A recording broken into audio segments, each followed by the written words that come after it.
You fear falling from grace. Heavenletter number 5814. October 25, 2016.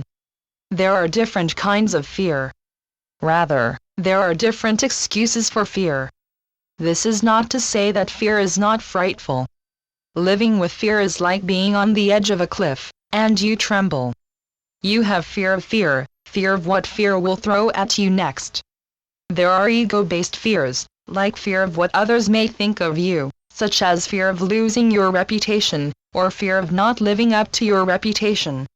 Fear of being rejected is ego-based, as if you have to win in order to survive. Yes, you have fear of falling from grace. All your fears are fear of loss. The seeming loss of a loved one is as deep a fear as you can have. In some ways, loss of a loved one is a deeper fear than the fear of loss of your own body, which you see as loss of life.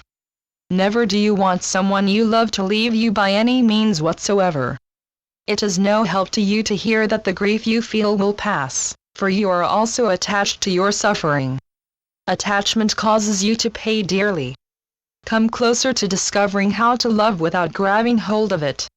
If you did not insist on holding on tight, you would not be attached.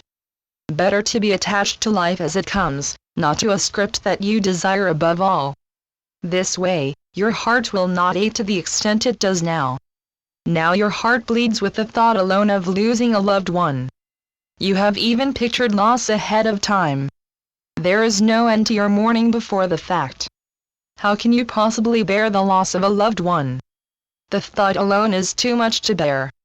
Look, all of life is a passing fancy or fantasy. You do not have to keep in your hand that which cannot be made permanent no matter how hard you try. Permanence itself on earth is a come-on.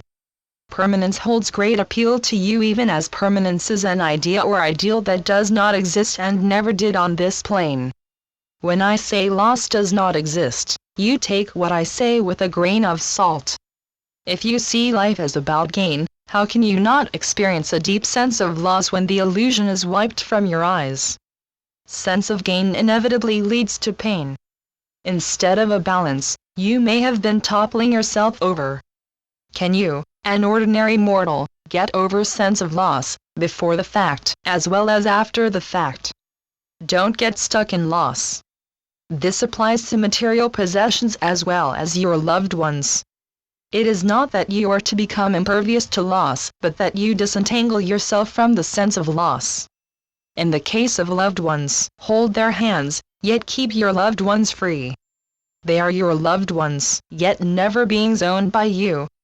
They are by your side regardless.